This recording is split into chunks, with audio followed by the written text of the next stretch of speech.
একটা জিনিস আমাদেরকে ডিটারমিন করতে হবে যে সাফল্য বলতে আসলে কি বোঝায়? কারণ সাফল্যের অনেকগুলো ডেফিনিশন আছে।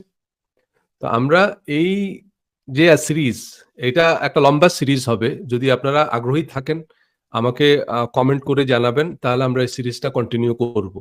আম যদি আপনাদের আগ্রহ থাকে। এই সিরিজটা আমি করাই হচ্ছে অনেক আগে থেকে। মানে এটা একসময় লাইভ ট্রেনিং সেশন ছিল এবং সে সময় আ পয়সা দিয়ে মানুষ এই ট্রেনিং এ অ্যাটেন্ড করত। সো আমি অনেক বছর এই ট্রেনিংটা করিয়েছি বাংলাদেশে, দেশের বাইরে এবং কিছুদিন আগেও আমি এই ট্রেনিংটা করিয়েছি Zoom এ এবং সেখানেও যারা পার্টিসিপেট করেছে তারা মোটা অঙ্কের ফি দিয়ে যুক্ত হয়েছে।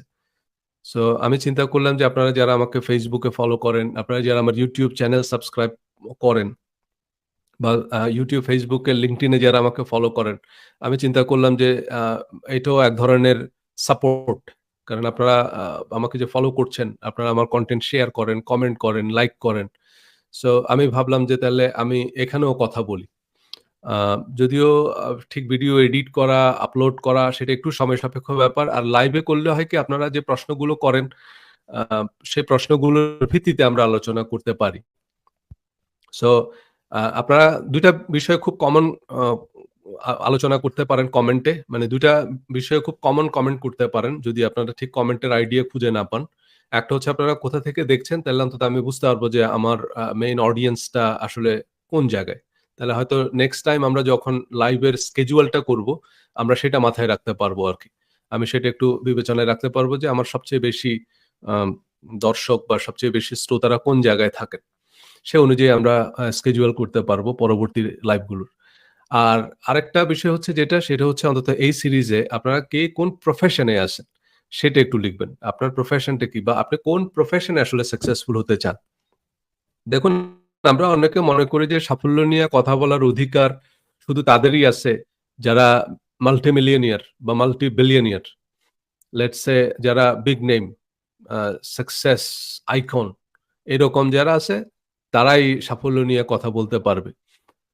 মজার বিষয় হচ্ছে যেটা সেটা হচ্ছে আমি সাফল্য নিয়ে অনেক বড়, বড় মানুষদের বই পড়েছি। কিন্তু আমার কাছে যেটা মনে হয়েছে যে আপনি বঙ্গবন্ধুর আত্মজীবনী পড়ে বঙ্গবন্ধু হবেন এর সম্ভাবনা খুবই কম। মানে রাজনীতির জীবনে সফল হবেন একজন রাজনীতিবিদের জীবনী পড়ে বা আপনি মাশরাফি বিন মুর্তজার বই পড়ে মাশরাফি হবেন, সে সম্ভাবনা খুবই কম। কারণ হচ্ছে উনি ওনার যে অভিজ্ঞতাটা যেমন কিভাবে একজন সাকসেসফুল ক্রিকেটার হতে হয়, সে বিষয়ে হয়তো মাশরাফি আপনাকে ভালো আ টেকনিক্যাল ডিসকাশন মানে সেইটা হচ্ছে ক্রিকেটার যারা হতে চায়, যারা ক্রিকেটে সফল হতে চায় তাদের জন্য সেই আলোচনাটা বেশি প্রযোজ্য। কিন্তু আমরা মূলত কথা বলব হচ্ছে সাফল্যের মূলনীতি নিয়ে। যেটা পৃথিবীর প্রত্যেকটা প্রফেশনে, প্রতিটা দেশে, প্রতিটা সময়ের জন্য প্রযোজ্য। এমন কিছু মূলনীতি নিয়ে আমরা কথা বলব। সো আমি আমার কিছু স্লাইড শেয়ার করব। আ সেখান থেকে আপনারা বুঝতে পারবেন। আর আরেকটা বিষয় হচ্ছে যেটা সেটা হচ্ছে আ আমার প্রায় ২ দশক ধরে এই যে সাফল্যের বিভিন্ন বিষয় নিয়ে পড়াশোনা, চিন্তা, গবেষণা আ এবং ট্রেনিং করা, ট্রেনিং করানো সবকিছুর ভিত্তিতে আমি একটা বই লিখেছি। সেটা হচ্ছে সাফল্যের বিজ্ঞান। আর এই বইটার নাম কেন সাফল্যের বিজ্ঞান দিয়েছি একটু পরেই বুঝতে পারবেন। Mind management. মাইন্ড ম্যানেজমেন্টটা এই বইয়ের আলোচনার একটা কেন্দ্রীয় টপিক। মাইন্ড ম্যানেজমেন্ট বলতে আমরা আসলে অনেকেই সফল হওয়ার জন্য কি, কি করণীয় তা জানি। কিন্তু সমস্যা হচ্ছে আমরা আসলে সেই কাজগুলো করি না বা করতে পারি না। কারণ আমরা আমাদের মন নিয়ন্ত্রণ করতে পারি না। আপনি জনে, জনে জিজ্ঞেস করেন যে ভাই সফল হতে হলে কি, কি করতে হবে? দেখবেন সবাই আপনাকে ফর্দ ধরিয়ে দিতে পারবে। কিন্তু আমরা সে কাজগুলো করি না। কারণ হচ্ছে সে কাজগুলো করতে আমাদের ভাল লাগে না। সে কাজগুলো করি, করব করে আর করা হয় না। তাই না? প্রতিটা ছাত্রছাত্রী জানে যে সফল হতে হলে কি করতে হবে? ভালো ফলাফলের জন্য আসলে তার কি, কি করতে হবে? মানে নিয়মিত লেখাপড়া করতে হবে। কিন্তু এই নিয়মিত লেখাপড়াটা বেশিরভাগ ছাত্রছাত্রী করে না। কেন করে না? এই আজকে ক্রিকেট খেলা, কালকে ফুটবল খেলা, আজকে কনসার্ট এই এই যে জিনিসগুলো সেই জায়গাগুলোতেই আমাদের মনোযোগটা চলে যায়। সেইগুলা করতে আমাদের ভালো লাগে। আমাদের পড়তে ভালো লাগে না। তার মানে হচ্ছে আমাদের মনের উপরে আমাদের নিয়ন্ত্রণ নাই। সো কিভাবে আমরা আমাদের মনের উপরে নিয়ন্ত্রণটা প্রতিষ্ঠা করব, সেইটা নিয়ে কারণ সেটা যদি করতে পারি তাহলে দেখবেন যে অনেক কিছুই সহজ হয়ে গেল। কারণ এখনকার এই তথ্য প্রযুক্তির জমানায় আপনাকে আসলে বলে দেয়া দরকার নাই যে কি করিলে কি কাজ হয়, কি কাজ করিলে কি ফল হয়। সেটা মোটামুটি আমরা সবাই জানি। বাট প্রবলেম হচ্ছে আমাদের মনের উপরে নিয়ন্ত্রণ নাই। তো সেইটা আমরা আ এই সিরিজ জুড়ে আলোচনা করব। মনটা কি? কিভাবে মন আমাদেরকে নিয়ন্ত্রণ করে আর কিভাবে আমরা আমাদের মনের উপরে নিয়ন্ত্রণ প্রতিষ্ঠা করব। আর সাফল্যের বিজ্ঞান এটা পেশা জীবনে সাফল্যের যে অব্যর্থ মূলনীতি একেবারে পৃথিবীর শুরু থেকে বিভিন্ন ধর্মগ্রন্থ, তারপরে হচ্ছে বিভিন্ন মনি ঋষি, তারপরে আপনার বিভিন্ন যোগী, সাকসেসফুল পিপলরা আমাদেরকে যত উপদেশ দিয়ে গেছেন, জীবনে সফল হওয়ার জন্য, জীবনে সুখী হওয়ার জন্য, জীবনে সমৃদ্ধ হওয়ার জন্য। সেই সবকিছুকে সেসবের কি একটা মূলনীতি আছে সফল হওয়ার। তো সেসব মূলনীতি আমি এই বইয়ে আলোচনা করেছি। সেই বইটা আপনারা রকমারিতে পাবেন। রকমারিতে সজল হোসেন লিখে সার্চ দিলেই আমার যে কয়টা বই রকমারি সেল করে সেগুলো পাবেন। রকমারি অবশ্য আমার রিলিজিয়াস মাইন্ডসেট এই ২ টা বই বিক্রি করে না। যেকোনো কারণেই হোক সেটা নিয়ে অবশ্য আরেকটা ভিডিওতে আমি কথা বলেছি। বাট আমার অন্যান্য বইগুলো আপনারা রকমারিতে পাবেন। এছাড়া দূরবীন, বই ফেরিতেও পাবেন। সো রকমারি থেকে যারা কিনবেন দয়া করে একটা ভালো রিভিউ আশা করি দিবেন এবং একটা ভালো রেটিং দিবেন। আচ্ছা। আর আপনারা যারা এই লাইভটা দেখছেন দয়া করে লাইভটা শেয়ার করবেন। তাহলে হয়তো আরো কিছু মানুষ যুক্ত হতে পারবে। সো আ Facebook, YouTube যেই প্ল্যাটফর্মেই আপনারা দেখছেন সেটা একটু শেয়ার করবেন। সো আমরা হয়তো ১ ঘন্টা বা ১ ঘন্টার কিছু বেশি সময় আজকে আলোচনা করব। এরপরে আমরা নেক্সট সেশনটা কবে হবে? আপনারা আমার এই Facebook পেজটা ফলো করতে পারেন। আমি যখনই সময় সুযোগ করতে পারবো, তখন একটু আগাম আ নোটিস দিয়ে চলে আসবো লাইভে। ওকে। তো আ ১ম এই চলেন আমরা আ একটু স্লাইডটা শেয়ার করি। সাফল্যের বিজ্ঞান। মানে বিজ্ঞান বলতে আসলে কি বোঝায়? বিজ্ঞান মানে ওই আ ফিজিক্স, কেমিস্ট্রি বা জটিল বৈজ্ঞানিক যন্ত্রপাতি এরকম কিছু না। বিজ্ঞান বলতে বোঝায় বিশেষ জ্ঞান। মানে কোন একটা জিনিস হচ্ছে আমরা এমনিতেই জানি। কিন্তু সেটাকে একটু পরীক্ষা-নিরীক্ষা করে, চিন্তা গবেষণা করে, একটু ভিন্ন পার্সপেক্টিভ থেকে দেখে, এক্সপেরিমেন্ট করে, একটু মানে নেড়ে-চেড়ে আরেকটু উল্টে-পাল্টে দেখা আরকি। আ দেখে আমরা যে জ্ঞান অর্জন করি সেটাকে আমরা বলি বিজ্ঞান বা বিশেষ জ্ঞান। যেমন ধরেন পৃথিবী গোল। এটা আমরা জানি। পৃথিবী সূর্যের চারদিকে ঘুরে। এটা আমরা সবাই জানি কমবেশি। এখন আপনি যদি আমাকে জিজ্ঞেস করেন যে, "আচ্ছা পৃথিবী যে গোল এটা আপনি কিভাবে জানেন?" আমি জানি হচ্ছে ধরেন ক্লাস 7 এ বা ক্লাস 8 এ থাকার সময় তাও পুরোপুরি মনে নাই। ক্লাস 7-8 এ হবে। একটা বইয়ে লেখা ছিল। সেইটা আমি মুখস্থ করছি। সেটা আমি পরীক্ষার খাতায় লিখে পাস করছি। পরের ক্লাসে আমি প্রমোশন পেয়েছি। That's it. এর বাইরে আর কিছুই আমি জানি না। তবে যেহেতু এটার বিপক্ষে আর মোটামুটি কোনো প্রতিষ্ঠিত জনমত নাই বা এর বিপক্ষে যেহেতু আর কেউ জোরালো বক্তব্য দিচ্ছে না, তাই মোটামুটি এটাকেই আমরা সত্য বলে জেনে আসছি, সত্য বলে মেনে নিয়েছি। কিন্তু এটা হচ্ছে জ্ঞান। মানে আমি মোটামুটি এই তথ্যটা জানি। কিন্তু আমাকে কখন বিজ্ঞানী বলা হবে? যখন আমি এটাকে আরো গভীরভাবে জানবো যে পৃথিবী যে গোল এটা আমি কিভাবে আ নিশ্চিত হলাম? সেটার সায়েন্টিফিক মডেল কি? কি ধরনের এক্সপেরিমেন্ট করে আমি বুঝলাম যে পৃথিবী গোল? এ বিষয়ে আর কোন ভিন্ন মত আছে কিনা? এই বিষয়ে আর কোন ভিন্ন দৃষ্টিভঙ্গি আছে কিনা? এর বিষয়ে আর কোন কাউন্টার আর্গুমেন্ট আছে কিনা? আর কোন ইনফরমেশন পাওয়া যায় কিনা? সবগুলোকে এনালাইসিস করে যখন আ আমরা বুঝবো এবং নিশ্চিত হব যে হ্যাঁ, পৃথিবী গোল এটা মোটামুটি নিশ্চিত। তখন তাকে বলা হবে বিজ্ঞানী। কারণ তার এই বিষয়ে একেবারে বিশেষায়িত জ্ঞান আছে। বিশেষ জ্ঞান। সো ঠিক এইরকমই সফল হতে হলে কি করতে হয় সেটা মোটামুটি আমাদের গুরুজনরা আমাদেরকে বিভিন্ন সময় উপদেশ দিয়েছেন। যে তোমরা এই করবা তাহলে জীবনে বড় হতে পারবা, জীবনে উন্নতি করতে পারবা। সো আমরা মোটামুটি জানি সেগুলো। সো সেটা হচ্ছে আমাদের জ্ঞান। কিন্তু আমরা যদি ভিন্ন ফিল্ডের আ ভিন্ন অ্যাসপেক্ট থেকে সাফল্যকে একটু বোঝার চেষ্টা করি। আ আমরা আরো সফল মানুষরা কারণ অনেকগুলো দৃষ্টিকোণ আছে সাফল্যের। আমরা আ পরবর্তী পর্বগুলোতে আস্তে সাফল্যের সংজ্ঞা নির্ধারণ করব। তখন আপনি দেখবেন যে একজনের কাছে যেটা বিরাট সাফল্য সেটা আরেকজনের কাছে মোটেও সাফল্য না। মানে আরেকজনের কাছে সেটা মোটেও গুরুত্বপূর্ণ না। পৃথিবীতে এমন অনেক মানুষ আছে যেমন ধরেন আমরা কেউ সাফল্য বললেই আমরা মনে করি যে অনেক টাকার মালিক হওয়া। কিন্তু কিছু মানুষের কাছে টাকা সাথে সাফল্যের কোনো সম্পর্কই নেই। তারা ইভেন টাকাটাকে মোটেও গুরুত্বপূর্ণ মনে করে না। কারণ পৃথিবীতে এমন অনেক মানুষ আছে আ যাদের নাম আমরা ১,০০০ বছর পরও জানি। যাদেরকে আমরা আইকন মনে করি, আইডল মনে করি। কিন্তু তারা ব্যক্তি জীবনে একেবারে কপর্দক শূন্য ছিল। বহু গ্রিক ফিলসোফার যাদের কথা আমরা এখনো পড়ি। অনেক বড়, বড় দার্শনিক ছিলেন পৃথিবীতে। কিন্তু তারা কিন্তু টাকার হিসাবে বিত্তবান ছিলেন না। বরং তাদের কিছুই ছিল না। এমনও অনেক দার্শনিক আছেন। আবার অনেকে মনে করে যে অর্থই অনর্থের মূল। আপনি যদি টাকার মালিক হন তাহলে হচ্ছে আপনি খুব খারাপ হয়ে যাবেন। এটাও ঠিক না। যেমন ধরেন আমরা যদি ধর্মগ্রন্থ থেকে উদাহরণ দিই। হযরত আইয়ুব আলাইহিস সালাম। হযরত আইয়ুব আলাইহিস সালামকে আল্লাহ এমন পরীক্ষায় ফেললেন যে উনি মানে উনার যে সম্পদ, উনার সন্তান, উনার সম্মান সবকিছু আল্লাহ কেড়ে নিয়েছেন। কিন্তু তারপরেও উনি বিচলিত হননি। উনি আ দিশেহারা হয়ে যাননি। এটা কোরআনে আয়ুব আলাইহিস সালামের দোয়া আছে। আয়ুব আলাইহিস সালামকে যখন আল্লাহ এরকম কঠিন পরীক্ষায় ফেললেন, মানে আয়ুব আলাইহিস সালামকে আল্লাহ যত খারাপ অবস্থায় ফেলছেন, এর থেকে খারাপ অবস্থায় আমাদের কারো পক্ষে যাওয়া সম্ভব না। এরকম কঠিন অবস্থায়, কঠিন বিপদে ফেলছেন আয়ুব আলাইহিস সালামকে। তখন তিনি আল্লাহর কাছে দোয়া করলেন, আন্নি মাসসানিয়াদ দুররু ওয়া আনতা আরহামুর রাহিমিন। ওই যে আমরা বলি না যে আল্লাহর আরশ কেঁপে উঠে। কথায়, কথায় আমরা বলি আল্লাহর আরশ কেঁপে উঠে। হযরত আইয়ুব আলাইহিস সালামকে আল্লাহ এমন পরীক্ষায় ফেললেন এবং আইয়ুব আলাইহিস সালাম তখন আল্লাহর কাছে যে দোয়া করলেন, এ দোয়ায় আল্লাহর আরশ কেঁপে উঠছে।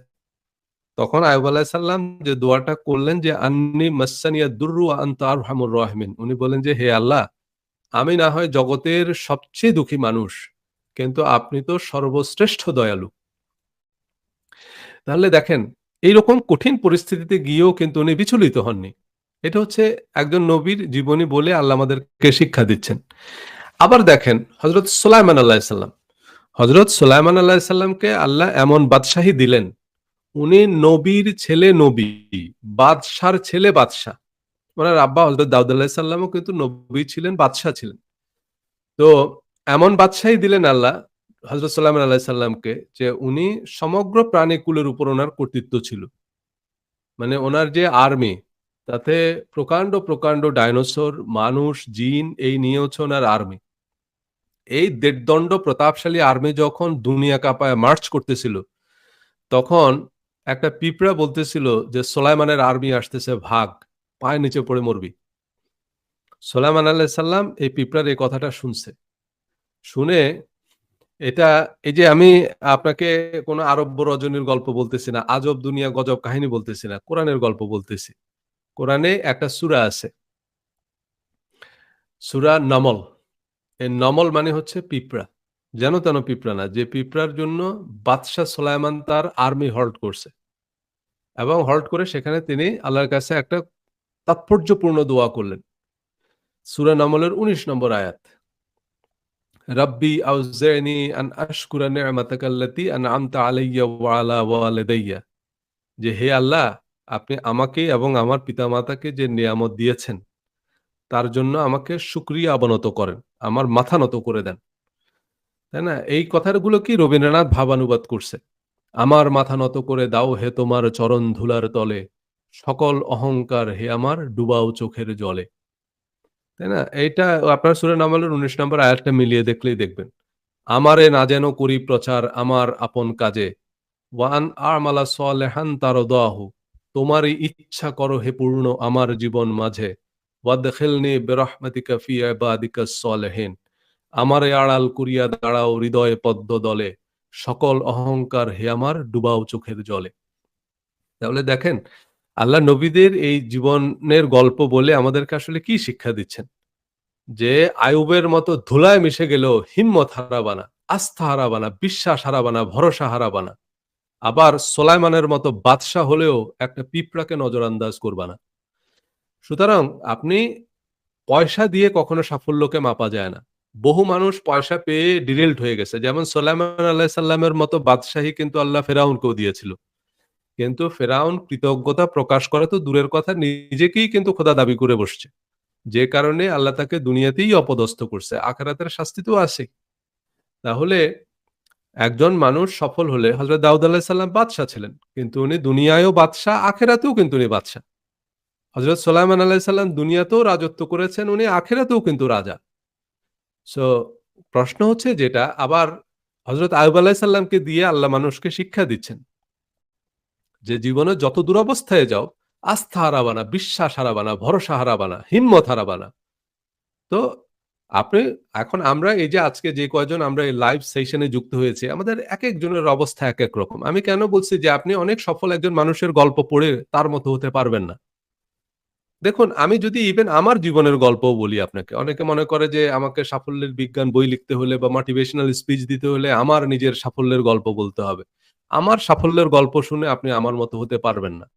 দেখুন আমরা এখানে যে কয়জন মানুষ আছি আমাদের বাস্তবতা, আমাদের আ সময় একেকজনের একেক রকম। আমি যেখানে বসে আছি সেখানে এখন দিন। আপনি যেখানে বসে আছেন সেখানে এখন রাত। ঠিক এই একই বাস্তবতা। আমার বয়স একরকম।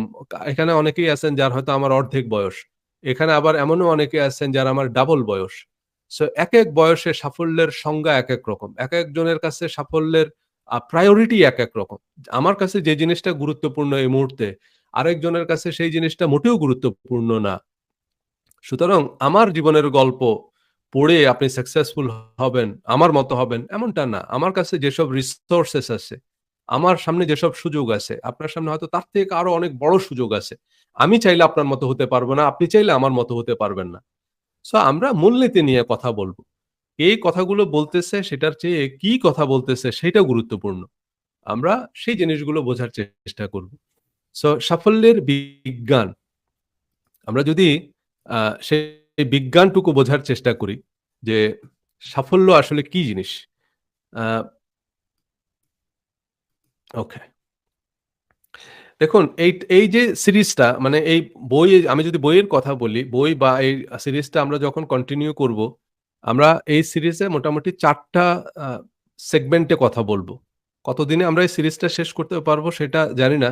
বাট আমরা ছোট, ছোট বিভিন্ন পর্বে এই আলোচনাগুলো করব।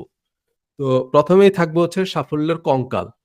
সাফল্যের কঙ্কাল মানে কি? যেমন ধরেন এই যে একটা বিল্ডিং যখন আমরা দেখি, এই বিল্ডিং এর ভিতরে কিন্তু একটা স্ট্রাকচার আছে যেটার উপরে এই বিল্ডিংটা দাঁড়িয়ে থাকে। যেটা একদম স্টিলের হয়। মানে ইস্পাত। ইস্পাত দিয়ে আগে একটা কাঠামো তৈরি করে। সেটার উপরে কিন্তু আস্তে, আস্তে আমরা রঙের প্রলেপ দেখি। ভিতরে একটা শক্ত কাঠামো থাকে এবং সেই কাঠামোটা যদি দুর্বল হয়, সেই কাঠামোটা যদি নড়বড়ে হয়, তাহলে যত বড় বিল্ডিংই দেখতেছেন এই বিল্ডিংটা ধসে পড়বে। এই বিল্ডিংটা আপনাকে সুরক্ষা তো দিবেই না, আ বরং এইটা আপনার জন্য বড় বিপদের কারণ হয়ে দাঁড়াবে। সো আমাদের সাফল্যের জন্য এরকম একটা স্ট্রাকচার লাগবে, এরকম ফাউন্ডেশন লাগবে। যেটার উপরে আমাদের সাফল্য তৈরি হবে। তো সেটা কি যেমন সুনির্দিষ্ট লক্ষ্য নির্ধারণ করা। ওই যে বললাম সাফল্যের সংজ্ঞা একেকজনের কাছে একেক রকম। একেকজন একেকটা হতে চায়। যেমন কেউ ক্রিকেটার হতে চায়, কেউ বিজনেসম্যান হতে চায়, কেউ ফুটবলার হতে চায়। ক্রিকেটার আবার যারা হতে চায় তাদের মধ্যেও কেউ উইকেট কিপার হতে চায়। এখন একজন সফল উইকেট কিপারের বই পড়ে, একজন সফল আ ফুটবলারের বই পড়ে কিন্তু আমি আ সফল ফুটবলার হতে পারব না। যেমন এখন ম্যারাডোনার বই পড়ে আমি ম্যারাডোনা হতে পারব নাকি? ম্যারাডোনা হয়তো বলবে যে কি, কি করলে ও ম্যারাডোনার মতো ফুটবলার হওয়া যায়, সেটা হয়তো তার বইয়ে লিখে গেছে। এখন সেইটা পড়ে আমি হয়তো কিছু মূলনীতি বের করতে পারব সেখান থেকে। কারণ তার সামনে অনেক চ্যালেঞ্জেস ছিল। সেগুলোকে কিভাবে ওভারকাম করে উনি ম্যারাডোনা হয়েছেন, সেইটা হয়তো আমরা সেখান থেকে জানতে পারব। কিন্তু ম্যারাডোনার বই পড়ে ম্যারাডোনা হওয়া যাবে না। সো আগে আমাকে আমার লক্ষ্য নির্ধারণ করতে হবে এবং আমার লক্ষ্যটা হইতে হবে আমার জন্য সুইটেবল। আরেকজন কোথায় আছে, কি অবস্থায় আছে সেটা কিন্তু আমরা জানি না। একেকজন একেক অবস্থায় আছে। কিছু মানুষ আছে উনি জন্মসূত্রেই বিলিয়নিয়ার। এখন উনার সাফল্যের সাথে যদি আমি পাল্লা দিতে যাই, একজনের কাছে অলরেডি মিলিয়ন ডলার আছে। উনি ব্যবসা করে আ ব্যবসা উনার জন্য যত সহজ, যিনি কপর্দক শূন্য উনার জন্য তো হিসাবটা ভিন্ন। একজনের হার্ভার্ড ইউনিভার্সিটি ডিগ্রি আছে। উনি জব মার্কেটে গেলে যত সহজে জব পাবেন। এখন আমি আপনাকে যদি বলি কিভাবে আপনি একটা ভালো চাকরি পাবেন, সেইটা নিয়ে আ কটকট করে কতগুলো লাইন আপনাকে বলে দিলাম, সেগুলো আপনার বেলায় হয়তো প্রযোজ্য হবে না। কারণ যেখানে যে চাকরির জন্য আপনি এপ্লাই করবেন, সে চাকরিতে এপ্লাই করার কোয়ালিফিকেশনই নেই। আপনাকে ইন্টারভিউতেই ডাকবে না। সো আমি how to get a good job এই সিরিজে এই লম্বা আলোচনা যদি করি, আপনার জন্য সেই আলোচনা তো প্রযোজ্য হবে না। কারণ আপনার তো ইউনিভার্সিটি ডিগ্রি নাই। এখন কি আপনি ইউনিভার্সিটি ডিগ্রির পিছনে ছুটবেন? না। সো কথাটা হচ্ছে যেটা সেটা হচ্ছে আপনার অবস্থান থেকে আপনার আগে একটা সুবিধাজনক দূরত্বের ঠিক করতে হবে। দুনিয়ার যত সফল মানুষ আছে, বলা হয় যে সাফল্যের ক্ষেত্রে সবচেয়ে জরুরি হচ্ছে কি টাইমিং অ্যান্ড পজিশনিং। দেখুন, টাইমিং যেমন ধরেন আপনি ক্রিকেট খেলায় ২২ গজ দৌড়ালে ১ রান হবে। আপনি যদি ২১.৫ গজও দৌড়ান, ১ রান হবে না, রান আউট হবেন। সো আপনাকে দৌড়টা শুরু করার আগে দেখতে হবে যে আমি দৌড়টা কমপ্লিট করতে পারবো কিনা। সো আপনি যেটাই শুরু করেন, আপনি ব্যবসা শুরু করেন, চাকরি শুরু করেন, যাই শুরু করেন, আপনাকে আগে লক্ষ্যটা স্থির করতে হবে খুবই রিয়ালিস্টিক। লক্ষ্যটা যদি রিয়ালিস্টিক না হয়, আল্টিমেটলি আপনি রান আউট হবেন। সো আমরা বেশিরভাগ মানুষই আমাদের জীবনের লক্ষ্য যখন স্থির করতে যাই, আমরা এরকম আরেকজনকে দেখে তার মতো হতে চাই। তার মতো হওয়ার কোনো দরকার নেই। দেখুন আপনার সাফল্য রচিত হবে আপনার বাস্তবতা অনুযায়ী। আপনাকে আগে রেশনালি এক্সপেক্ট করতে হবে। সো এই যে সাফল্যের জন্য সুনির্দিষ্ট লক্ষ্য নির্ধারণ করা, কিভাবে আমরা সাফল্যের জন্য সুনির্দিষ্ট লক্ষ্য নির্ধারণ করব সেটা নিয়ে আমরা বিস্তারিত আলোচনা করব। এরপরে সেই লক্ষ্যে অবিচল থাকা। দেখুন লক্ষ্য স্থির করাটা কঠিন। বেশিরভাগ মানুষই সফল হতে পারছে না। এর কারণ হচ্ছে যে আমরা আসলে আমাদের লক্ষ্য নির্ধারণ করতে পারিনি। আমরা ছোটবেলায় বিভিন্ন রচনা আমাদের রচনায় পরীক্ষায় আমরা লিখতাম যে জীবনের লক্ষ্য। এবং সেটাও আসলে আমরা ওই যে একটা রচনা মুখস্থ করে গিয়ে পরীক্ষার খাতায় লিখেছি। আমরা অত চিন্তা ভাবনা করিনি।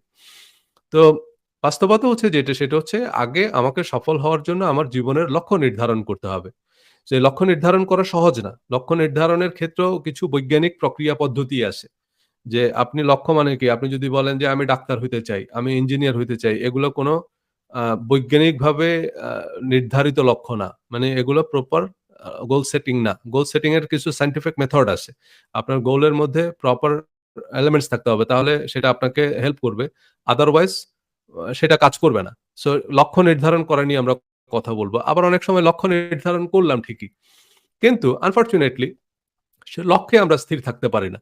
আজকে এইটা মনে হয় তো কালকে ওইটা। দেখুন পৃথিবীর যেকোনো কাজ করেই আপনি সফল হতে পারেন। সফল হওয়ার জন্য আপনার এই পার্টিকুলার কোনো প্রফেশন দরকার তা না। যেকোনো প্রফেশনেই আপনি সাকসেসফুল হতে পারবেন।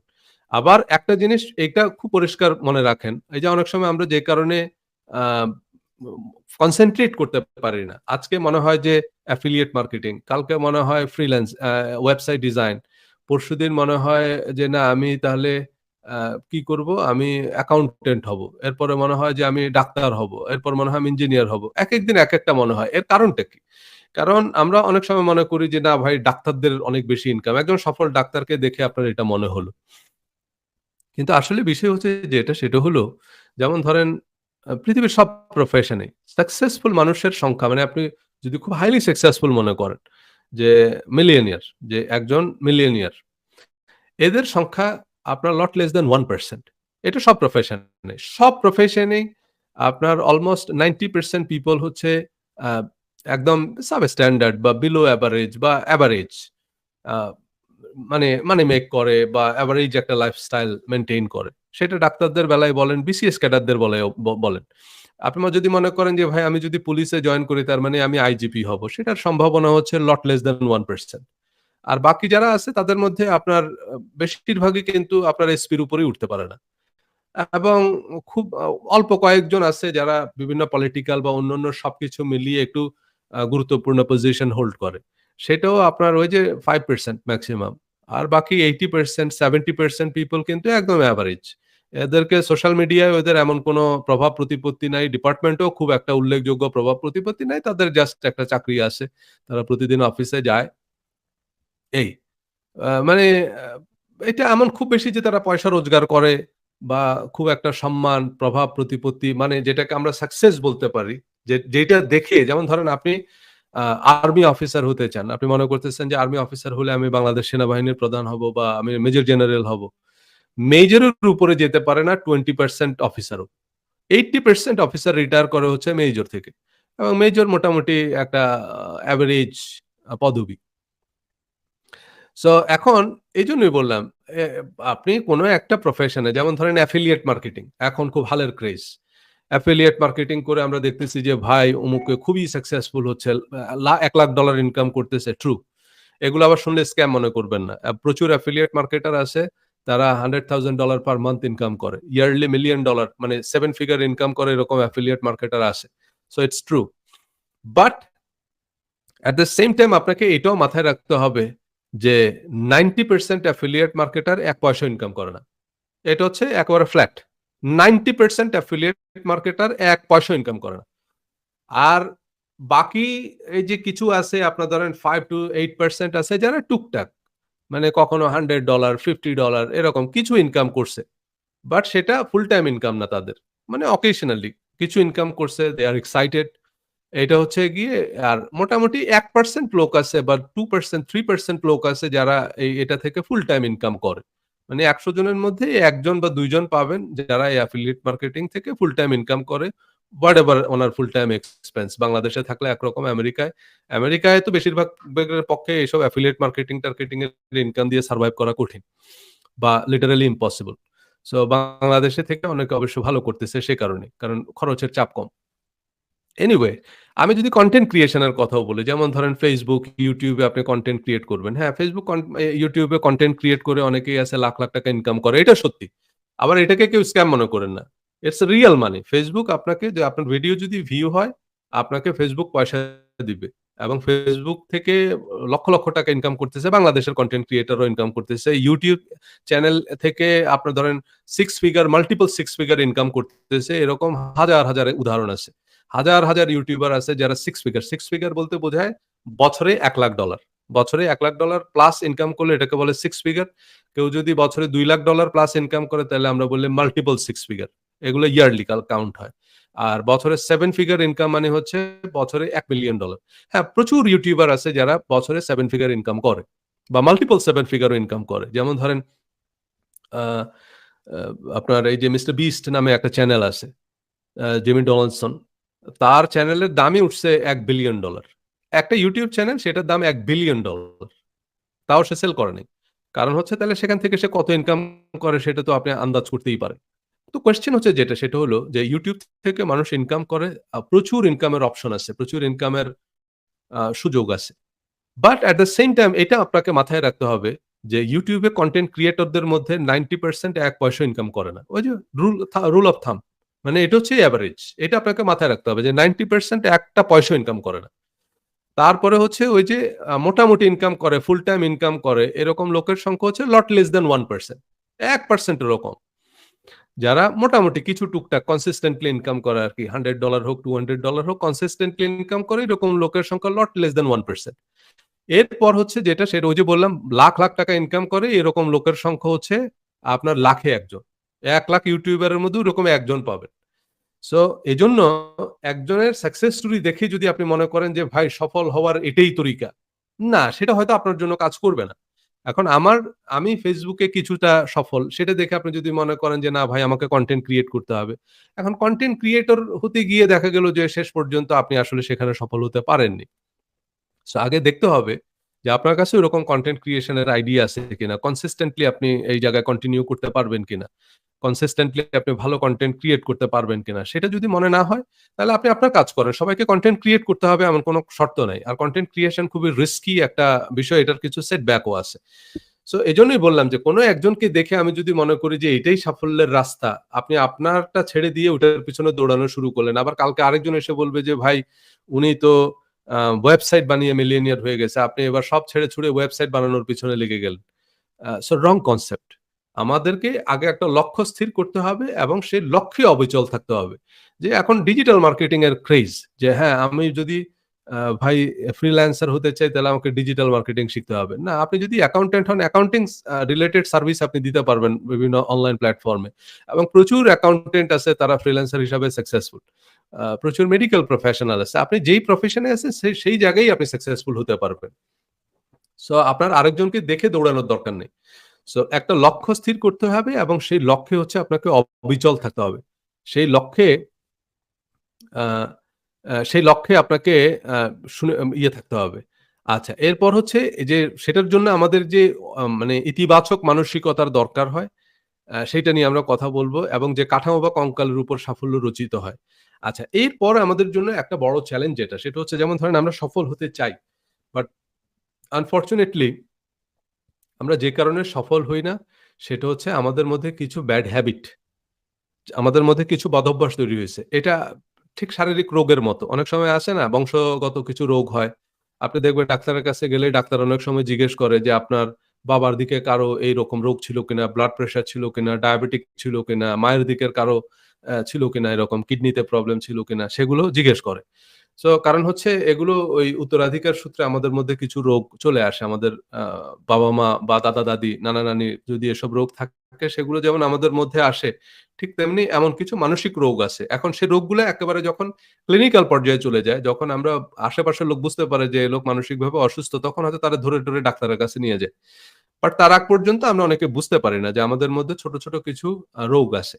যেমন ধরেন আমাদের এরকম কিছু বদঅভ্যাস আছে, যেগুলো আ আমরা মানে জন্মসূত্রে বা somehow আমাদের মধ্যে সেগুলো ডেভেলপ করছে।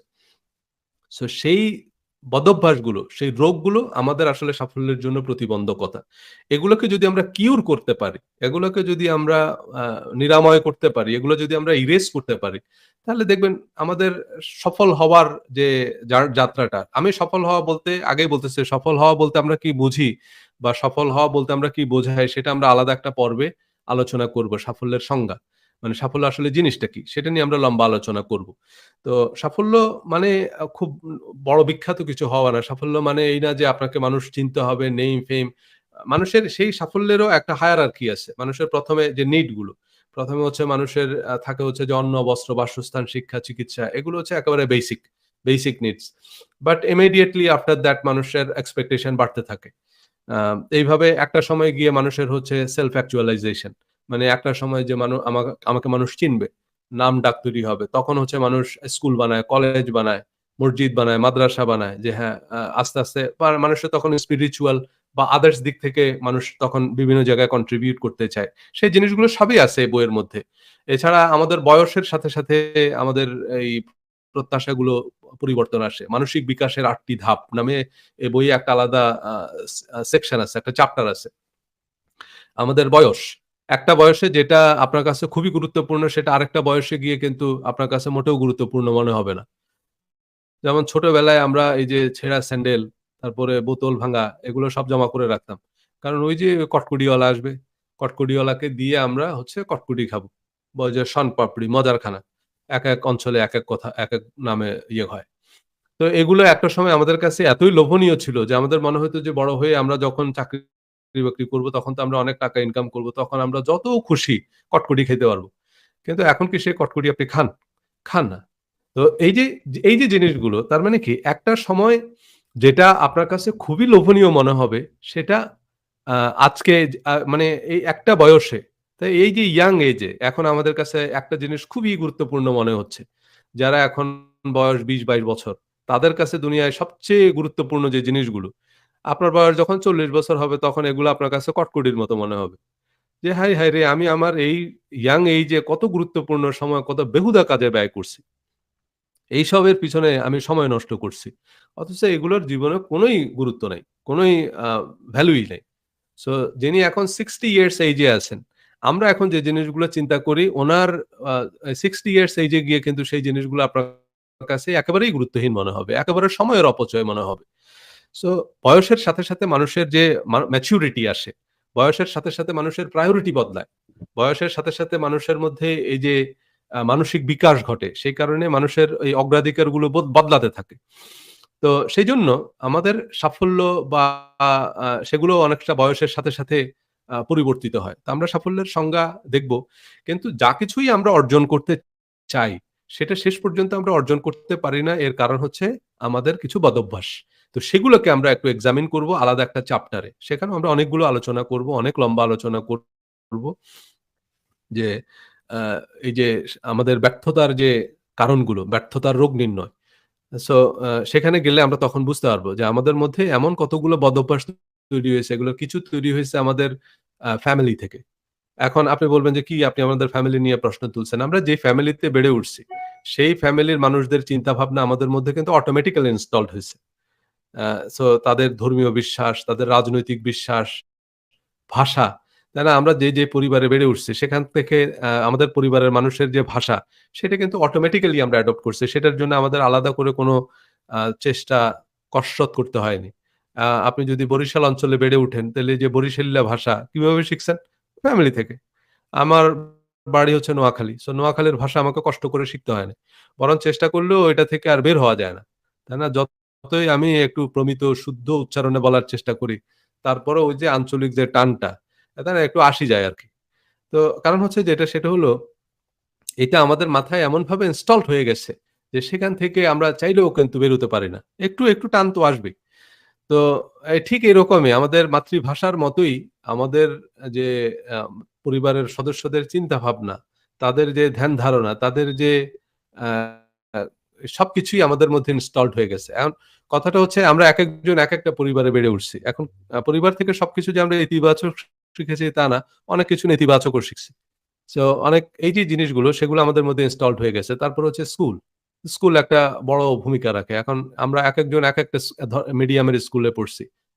আমাদের স্কুল ফ্রেন্ড কেউ একটু বড় লোকরা যে স্কুলে পড়ে সেইসব স্কুলে পড়ছে। সো তার বন্ধু-বান্ধবরা অনেক রিচ মিলিয়নিয়ার। এখন ধরেন নিউ ইয়র্কের আপনি 5th অ্যাভিনিউ তে যারা থাকে তারা সব হচ্ছে বিলিয়নিয়ার। Billionaire, millionaire, মাল্টিমিলিয়নিয়ার। তাই না? ওই যে ডোনাল্ড ট্রাম্প যেখানে থাকে আরকি। তো ওখানে ডোনাল্ড ট্রাম্পরা থাকে, ব্লুমবার্গরা থাকে, সব বড় বিলিয়নিয়াররা থাকে। সো সেখানে অ্যা থাকলে তাদের বাচ্চা-কাচ্চারা যেসব স্কুলে যাচ্ছে, তাদের ফ্রেন্ডরাও সব মিলিয়নিয়ার বা মিলিয়নিয়ারদের ছেলে-মেয়ে। তো তারা এক ধরনের এনভায়রনমেন্ট এ বেড়ে উঠছে। তাদের কাছে পৃথিবীটা একরকম। আবার আমরা যারা গ্রামে বেড়ে উঠছি, আমাদের গ্রামে আমাদের ছোটবেলায় গ্রামে ইলেকট্রিসিটিই ছিল না। সো আমরা সেরকম একটা এনভায়রনমেন্ট এ বেড়ে উঠছি। আমাদের বন্ধু-বান্ধবরাও সব ঐরকমই মাটির মানুষ। সো আমাদের কাছে পৃথিবীটা আরেক রকম। So schooling. আবার স্কুলের মধ্যেও কেউ ইংলিশ মিডিয়ামে পড়ছে, কেউ আবার কওমি মাদ্রাসায় পড়ছে। দুজনের অ্যাটিটিউড তো বা দুজনের মানসিকতা একরকম হবে না। ভিন্ন রকম হবে। তো আমি ইতিবাচক নেতিবাচক কোনটাকেই কিছু বলছি না। আমি বলছি যে আমরা যেই ডিফারেন্ট এনভায়রনমেন্ট এ বেড়ে উঠছে সেখান থেকে আমরা ভিন্ন মানুষ হিসেবে বেড়ে উঠছি। তো সেটার মধ্যে সব তো আর পজিটিভ না, সব তো নেগেটিভ না। ২ ক্ষেত্রেই। আ দেখুন আমরা কোন একটা জিনিসের সমালোচনা করার মানে এই না যে এটার সবই সমস্যা। তা না। আবার হয়তো আমেরিকায় কিছু জিনিস আছে ভালো। আবার আমেরিকায় অনেক কিছু আছে যেগুলো সমস্যা। যেগুলো আবার আমেরিকার সমস্যা যখন বলি তার মানে আমেরিকার সবই সমস্যা এমনটা না। আমেরিকায় অনেক ভালো জিনিসও আছে। সো কথা হচ্ছে যেটা সেটা হচ্ছে এখন এই যে ভালো খারাপ এই মিলিয়েই হচ্ছে আমাদের যে এনভায়রনমেন্ট সেখান থেকে আমরা বেড়ে উঠছি। এরপর হচ্ছে আমাদের স্কুলের যে কারিকুলাম, আমাদের যে শিক্ষা ব্যবস্থা, সেখান থেকে আমাদের মধ্যে একটা মনোভাব তৈরি হয়। সো যেই এনভায়রনমেন্ট এ আমরা বেড়ে উঠতেছি, তারপরে আমাদের জীবনের যে অভিজ্ঞতা, জীবনের সবার ইতিবাচক অভিজ্ঞতা হয় না। আপনি কোন একটা ব্যবসায় গিয়ে যখন লোকসান হবে আপনার, ধরেন আপনি এরকম জীবনে ৩-৪ বার ব্যবসা করতে গিয়ে লোকসান হলো আপনার। তখন কি হবে? ব্যবসা সম্পর্কে আপনার একটা নেতিবাচক ধারণা তৈরি হয়ে যাবে। আবার ব্যবসায় যদি আপনার লাভ হতে থাকে, একটা ব্যবসা করলেন সেখানে লাভ হলো, আরেকটা ব্যবসা করলেন লাভ হবে, আরেকটা ব্যবসা করলেন আরো লাভ হবে। তখন দেখবেন আপনি বিজনেস নিয়ে খুব এক্সাইটেড। আপনি তখন বলবেন যে, "আরে মানুষ কি করতেছে? চাকরি করে। ব্যবসার উপরে কোনো প্রফেশন নেই। ব্যবসা হচ্ছে গিয়ে সবচেয়ে ভালো আইডিয়া।" তাই না? কারণ আপনার ব্যবসায় লাভ হচ্ছে। তো ব্যবসায় যখন লোকসান হবে তখন আপনি দেখবেন যে, "ধুর! এর থেকে চাকরিই ভালো।" তাই না? অল্প ইনকাম করব, অল্প খাবো। কিন্তু তবুও একটা শান্তি আছে। রাতে অন্তত নিশ্চিন্তে ঘুমানো যায়। ব্যবসা স্ট্রেস। তো ব্যবসা যেটা সেটা হচ্ছে অভিজ্ঞতা। আসলে ব্যবসা নিয়ে আপনার অভিজ্ঞতাটা কেমন? সেই সবের উপরে নির্ভর করে। তো এই যে আমাদের যে জীবনের অভিজ্ঞতাগুলো, আমাদের যে বড় হওয়ার পরিবেশ এবং আমাদের যে কারিকুলাম সেখান থেকে আমরা একটা আলাদা মানুষ হিসেবে তৈরি হয়েছি। এখন আমার ফ্যামিলি, আমার স্কুল, আমার জীবনের অভিজ্ঞতা, তারপরে হচ্ছে আমার যে একাডেমিক কারিকুলাম সেটা আপনার সাথে মিলবে না। যে কারণে আমরা এই একই সময়ে একই সাথে বসে কথা বলতেছি। কিন্তু আমরা একেকজন মানুষ কিন্তু একেক রকম। আমরা পৃথিবীর প্রত্যেকটা মানুষ আলাদা। তাই না? আমাদের এই হাতের আঙ্গুলের মতো আমরা পৃথিবীর প্রত্যেকটা মানুষ ডিফারেন্ট। তাই না? আমার সাথে আপনার মিল নাই। এর কারণ হচ্ছে আমি যে ফ্যামিলিতে বেড়ে উঠছি, আপনার ফ্যামিলি ডিফারেন্ট আরেকটা ফ্যামিলিতে আপনি বেড়ে উঠছেন। তাই না? সো আপনার ফ্যামিলি টিচিং, মোরাল তারপরে হচ্ছে আপনার যে আপনি যেই সময়ে ইউনিভার্সিটিতে স্কুলে পড়ছেন, আপনার ফ্রেন্ড সার্কেল তারপরে হচ্ছে সবকিছুই আলাদা। যে কারণে আমরা কমপ্লিটলি আলাদা ২ জন মানুষ।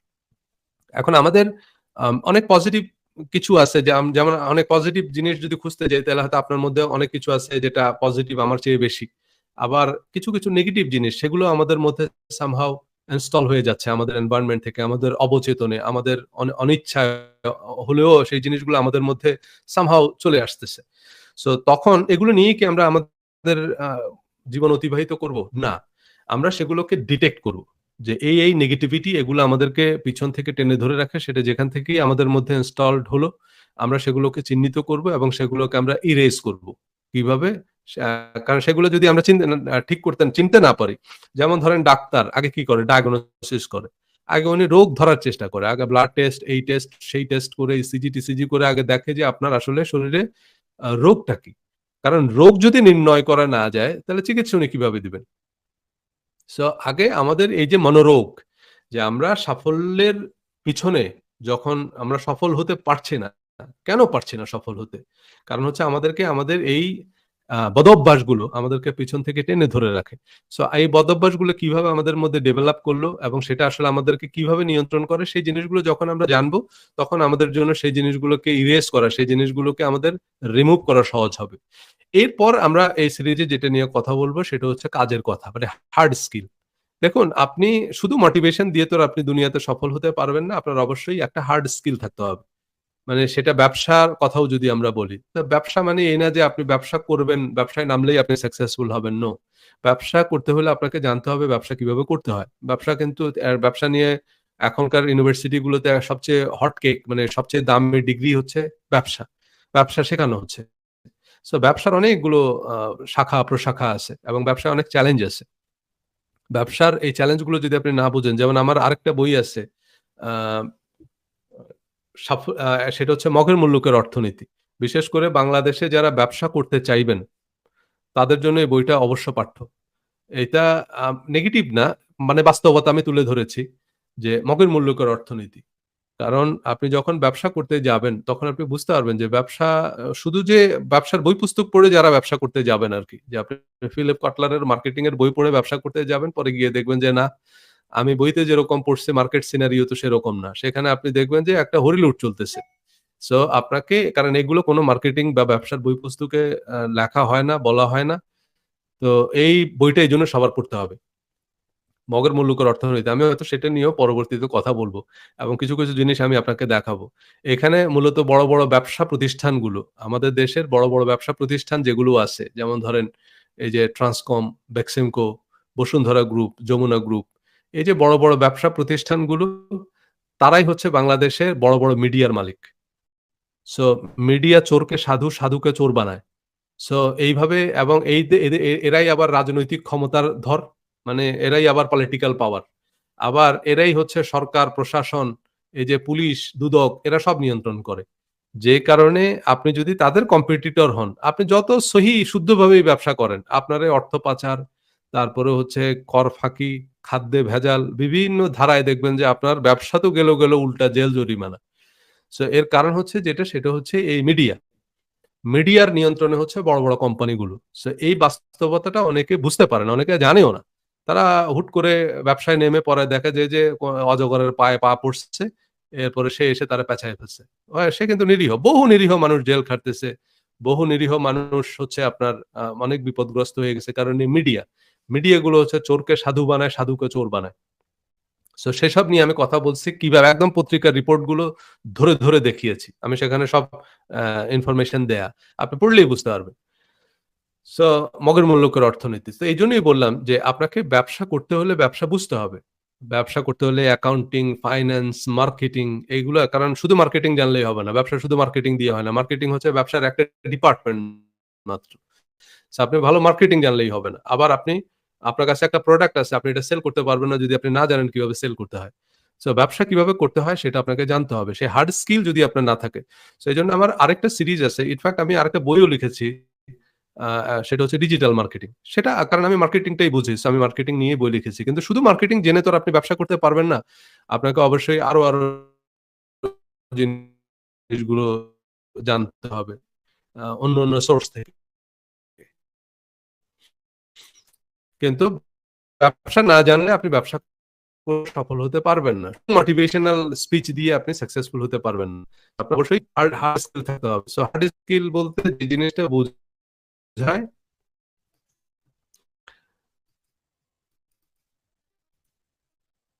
ওকে। So hello. আচ্ছা, কি শোনা যায়? একটু মনে হয় কেউ কমেন্ট করতেন।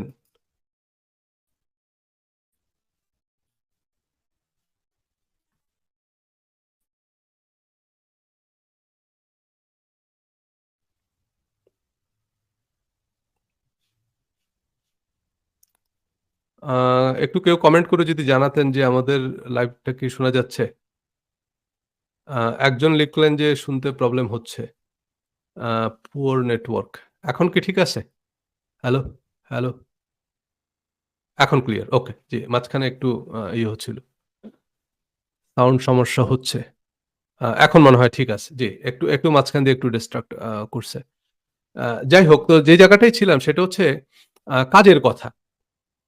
আমরা আপনি যদি বিজনেসে সাকসেসফুল হতে চান, তাহলে আপনাকে অবশ্যই বিজনেস জানতে হবে। আর কোন একটা চাকরি যদি পেতে চান, শুধু কিভাবে একটা ভালো চাকরি পাবেন এইসব ওয়াজ শুনে আপনি ভালো চাকরি পাবেন না। হ্যাঁ, সেই জিনিসগুলো কিছু তো দরকার আছে। যেমন ধরেন একটা ভালো রেজিউমে তৈরি করতে হবে। আপনার হয়তো যোগ্যতা আছে কিন্তু তারপরেও আ আপনাকেই হয়তো একজন এমপ্লয়ার খুঁজতেছে। কিন্তু আনফরচুনেটলি আপনার যদি ভালো রেজিউমেটা যদি আপনি প্রপারলি তৈরি না করেন তাহলে হয়তো মিসকমিউনিকেশন এর কারণে আ আপনি চাকরিটা পেলেন না। সো সেটা হচ্ছে সেই আলোচনা যেখানে আমরা বলব যে হ্যাঁ, কিভাবে আপনি একটা চাকরির জন্য প্রিপারেশন নিবেন এবং কিভাবে ইন্টারভিউর জন্য প্রিপারেশন নিবেন। কারণ ইন্টারভিউতে গিয়ে হয়তো আপনি আম যে জিনিসগুলো জানতে চাচ্ছে, সেইটা হয়তো আপনি প্রিপারেশন নিয়ে যাননি। তাই না? যেমন ধরেন আমি এই সেশনটা করার আগে আমাকেও তো কিছু প্রিপারেশন নিতে হয়েছে। কিছু স্লাইড আমি আগে তৈরি করে রাখছি। তো এখন আমি হয়তো দেখা গেল যে হঠাৎ করে চলে আসলাম লাইভে কিন্তু আমার প্রিপারেশন নাই। সো সেক্ষেত্রে জিনিসটা অত ভালো হলো না। তো এজন্য সেসব প্রিপারেশন নিয়ে আমরা কথা বলব। কিন্তু আপনার যদি পার্টিকুলারলি যে কাজের জন্য একজন এমপ্লয়ার লোক চাচ্ছে, আ সেই স্কিলটা যদি আপনার না থাকে তাহলে সেটা আপনার জন্য খুবই ডিফিকাল্ট হয়ে যাবে। কারণ সে কাজটা পেলেও আপনি আল্টিমেটলি সে কাজে ভালো করতে পারবেন না। আপনার চাকরিটা থাকবে না। সো এজন্য অবশ্যই আপনার হার্ড স্কিল থাকতে হবে। সো আমরা হার্ড স্কিল নিয়ে কথা বলব। কতগুলো কমন স্কিল আছে। মানে আপনি যদি এই মুহূর্তে আপনার আম মানে কোন পার্টিকুলার স্কিল যদি নাও থাকে, আপনি খুব সহজেই একটা কাজ শিখে আ সেখানে সফল হতে পারবেন। সফল হওয়া বলতে আমি বোঝাতে চাচ্ছি আপনার এই মুহূর্তে যেটুকু বেসিক নিড আছে, সেটুকু আপনি ফিল আপ করতে পারবেন। আ সো ডিপেন্ড করে। এখন কারো কাছে হচ্ছে যে উনি মনে করে যে আমি যদি অন্তত মাসে ৳৩০,০০০ ইনকাম করতে পারি আমি হ্যাপি। এবং আমার এই ট্রেনিং শুনে যদি আপনার এইটুকু উপকার হয় সেটাও তো একটা বিরাট বিষয়। হ্যাঁ, আপনি যদি মনে করেন যে ওকে, আচ্ছা। এরপরে আমরা আলোচনা করব হচ্ছে সফল যারা কেমন তারা। মানে সফল মানুষদের কিছু স্টোরিও আমরা শেষে আ আলোচনা করব। মানে সফল মানুষদের আ ওকে। আচ্ছা, সফল মানুষদের কিছু আ অভ্যাস নিয়ে আমরা কথা বলব। কারণ সফল মানুষদের মধ্যে কিছু অভ্যাস আছে যেটা চিরন্তন। সো সেই জিনিসটা নিয়ে আমরা কথা বলব। আ আচ্ছা। তো এইটা হচ্ছে গিয়ে আমাদের আ উম গুরুত্বপূর্ণ বিষয়। আচ্ছা, এরপরে আমরা আজকে যেহেতু একটু আমরা মোটামুটি আমাদের আলোচনা ১ ঘন্টার মতো হয়ে গেল। আ অনেকে লিখছেন যে শোনা যাচ্ছে না। মনে হয় নেটওয়ার্ক একটু ডিস্টার্ব করতেছে। আচ্ছা, এটা তো ইউজুয়ালি ডিস্টার্ব করার কথা না। কারণ আমি একদম 5G স্পিডে ইয়ে করতেছি। কিন্তু তারপরও আচ্ছা, এখন ক্লিয়ার আচ্ছা। ওকে। তো আচ্ছা, যাই হোক আজকে এটুকু বলে শেষ করব। সেটা হচ্ছে যে এই যে দেখুন, অস্কার ওয়াইল্ড সাফল্যকে বিজ্ঞান বলেছেন। যে এই যে আমি আমার বইটার নাম কেন দিয়েছি সাফল্যের বিজ্ঞান। অস্কার ওয়াইল্ড সাফল্যকে বলেছেন বিজ্ঞান। "If you have the conditions you get the result." যে আপনি যদি একটা কন্ডিশনস মানে একটা মানে সার্টেন কন্ডিশন এই আপনি একটা সার্টেন রেজাল্ট পাবেন। তাই না? সুনির্দিষ্ট ফলাফলের জন্য সুনির্দিষ্ট শর্ত প্রযোজ্য। মানে আপনি কোন একটা নির্দিষ্ট ফলাফল যদি চান তাহলে অবশ্যই আপনার একটা সুনির্দিষ্ট শর্ত আ পূরণ করতে হবে। উপাদান, উপকরণ, প্রক্রিয়া এবং পদ্ধতিতে সামান্য পরিবর্তন হলে ফলাফলেও সমানুপাতিক হারে পরিবর্তন আসবে। বিজ্ঞানের এই বাস্তবতা সাফল্যের ক্ষেত্রেও সমানভাবে প্রযোজ্য। সাফল্যের জন্য যা প্রয়োজনীয়, করণীয় তা না করলে সাফল্য জুটবে না। সো এটা হচ্ছে খুবই গুরুত্বপূর্ণ একটা বিষয় যে সাফল্যটা হচ্ছে বিজ্ঞান। যেমন ধরেন আমরা বলি কি ওই যে আগেই আমি বিজ্ঞান নিয়ে কথা বলেছি। যে বিজ্ঞান মানে হচ্ছে বিশেষ জ্ঞান। যেমন ধরেন আমাদের দাদি-নানিরা কিন্তু সারা জীবন ধরে রান্না করে এবং ভালো রান্না করে। এবং আমরা সেই খাবারে যেহেতু অভ্যস্ত এজন্য পৃথিবীর সব মানুষের কাছে তার মায়ের হাতের রান্নাটা হচ্ছে আ শ্রেষ্ঠ রান্না। সবচেয়ে ভালো রান্না হচ্ছে মায়ের হাতের রান্না। কেন? কারণ ওইটা খেয়ে আমরা অভ্যস্ত। ছোটবেলা থেকে আমরা ওই খাবারটা খেয়ে অভ্যস্ত তো ওই টেস্টটার সাথে আমাদের মাইন্ড অ্যালাইনড হয়ে গেছে। কারণ ওইটা খেয়ে ওইটার সাথে আমার জীবনের সব স্মৃতি জড়িত ওই স্বাদটার সাথে। সে কারণে। তো এনিওয়ে আ যে জায়গাটায় ছিলাম সেটা হচ্ছে যে সাফল্যের যে আ আপনার প্রক্রিয়া পদ্ধতি সেটা। এখন এই যে কুলিনারি সায়েন্স কিন্তু আবার আমাদের দাদি-নানিরা সারা জীবন ধরে রান্না করে, ভালো রাঁধুনি, ঠিক আছে। কিন্তু কুলিনারি সায়েন্স বিভিন্ন ইউনিভার্সিটিতে যখন কুলিনারি সায়েন্স পড়ায়, মানে এই যে রান্না-বান্না শেখানো হয়, সেখানে আ যেটা শেখানো হয় তারা যেভাবে শেখে রান্না সেটা বিজ্ঞান। সেটা রন্ধন বিজ্ঞান। সেটা কিন্তু আমাদের সাধারণ রান্না-বান্নার মতো না। আমরা যেটা করি বা আমাদের দাদি-নানিরা, আমাদের মা খালারা যেভাবে রান্না করছে সেটা হচ্ছে ওনাদের আ ওনারা হয়তো কারো এক কাছ থেকে শিখছে, উনার মায়ের কাছ থেকে শিখছে। সেভাবেই উনি একটা রেসিপি ডেভেলপ করে নিয়েছে একটু এদিক-ওদিক করে। ওই কয়টাই উনি রান্না করেন। কিন্তু কুলিনারি সায়েন্স যখন আমরা বলব, তখন সেটাকে অনেক বিশদভাবে পরীক্ষা-নিরীক্ষা করতে হবে। তাই না? যেমন ধরেন অনেক দামি রেস্টুরেন্ট আছে। সেখানকার যে রান্না, অনেক বড় শেফ আছে। তাদের রান্না একেবারে পৃথিবীর বিখ্যাত। আপনি দেখা যাচ্ছে যে ওই যে সল্ট বে, তাই না? এরকম লবণ ছিটায়। তার রেস্টুরেন্টে খাবারের এত দাম। এমনি আপনার ম্যানহাটনে একটা রেস্টুরেন্ট আছে যেখানে মানে আপনি খেতে গেলে মোটামুটি আপনার $১,০০০ বিল উঠবে। সো এইরকম আ দামি রেস্টুরেন্ট গুলোর সিক্রেটটা কি? তারা কিভাবে খাবার তৈরি করে? এখন তাদের রেসিপি দিলেও কিন্তু আপনি করতে পারবেন না। কারণ এর মধ্যে অনেক সূক্ষ্ম বিষয় আছে। আ মানে সেইসব জিনিসগুলো মেইনটেইন করা না হলে খাবারের টেস্ট এক্সাক্টলি সেরকম হবে না। যেমন ধরেন আপনাকে বলা হলো লবণ। এখন আপনি চিন্তা করলেন ঠিক আছে ১ টেবল চামচ লবণ দিতে হবে, এই তো। কিন্তু লবণের মধ্যে ১০০ রকমের লবণ আছে। কি লবণ দিবেন? তারপরে হচ্ছে মরিচ। আপনি বলবেন যে, "ভাই মরিচ দিতে বলছে ২ চামচ।" আপনি মরিচ দিলেন। কিন্তু মরিচের মধ্যে ৫০০ রকমের মরিচ আছে। কি রকম মরিচ দিবেন? তাই না? আপনি কত ডিগ্রি টেম্পারেচার এ এটা কুক করবেন, কতক্ষণ কুক করবেন সেটার উপরে খাবারের স্বাদ নির্ভর করে। সো এগুলো সবই সায়েন্টিফিক। এগুলো সবকিছুই তারা ওইভাবে মেইনটেইন করার পরে শেষ পর্যন্ত একটা পার্টিকুলার রেজাল্ট আসে। কারণ জাত আছে। যেমন আম। আমরা যখন আম বলি, আমের মধ্যে রকম আছে না? সব আম কি একরকম নাকি? আমের মধ্যে ফজলি, ক্ষীরসা কত রকমের আম আছে। আবার সেই আমের মধ্যে আবার সেই আম কোথায় তৈরি হইছে? সেই আম যদি রাজশাহীতে হয় তাহলে টেস্ট একরকম হবে। সেই আম যদি আবার আপনি বরিশালে লাগান তাহলে কিন্তু আমের টেস্ট একরকম হবে না। সো আবার প্রতি সিজনের আমের স্বাদ একরকম হয় না। সো আ সিজন টু সিজন ভ্যারি করে। একেক সিজনের আম একটু পানসা হয়ে যায়। একেক সিজনের এটা যারা আম নিয়ে কাজ করে তাদেরকে জিজ্ঞেস করলে বুঝবেন। তো যারা শেফ তারা এরকম তাদের প্রত্যেকটা ইনগ্রিডিয়েন্ট যে এই যে মরিচ, এটা কোন জাতের মরিচ, কোন জায়গায় উৎপন্ন হইছে সে মরিচ। সেই জাতের মরিচ আবার মেক্সিকোতে উৎপন্ন হইলে একরকম টেস্ট হবে। আবার সেই একই মরিচ, সেটা যখন বাংলাদেশে উৎপন্ন হবে তখন স্বাদ একরকম হবে না। আবার ওই যে বললাম প্রতি বছরের মরিচের টেস্ট একরকম হয় না। সো তারা যে মরিচটা দিয়ে রান্না করে সেটা সাধারণ মরিচ না। সেটা বাজারের রাঁধুনির গুঁড়া মসলা না। সেটা বড় শেফরা যেটা করে সেটা হচ্ছে তাদের মরিচের কালেকশন আছে আলাদা। তারা যেই মরিচ দেয় আপনাকে হয়তো YouTube এ বলছে যে আপনি ২ টেবিল চামচ মরিচ দিবেন। আপনি মরিচ দিয়ে রান্না করছেন দেখবেন যে তার মতো হয় নাই স্বাদ। তাদের আ জিনিসগুলো ডিফারেন্ট। সো তারা এইভাবে গভীরভাবে করে। সো আমরাও যখন সাকসেসফুল হব, আমাদের এই জিনিসগুলো ইনগ্রেডিয়েন্ট গুলো যখন সবকিছু একই রকম হবে, তখন গিয়ে আমাদের আ সাফল্যের পরিমাণ মানে বা আমাদের ডেস্টিনেশন এও কিন্তু ভিন্নতা আসবে। সো এজন্যই সাফল্যকে বিজ্ঞান বলা হয় এবং আমরা এই বইটা বা এই সিরিজে সেটা নিয়ে আলোচনা করব। পর্যায়ক্রমে যে সফল হওয়ার জন্য আমাদেরকে কি করতে হবে এবং সেই জিনিসগুলোকে আমরা একটু বৈজ্ঞানিকভাবে বিচার বিশ্লেষণ করব।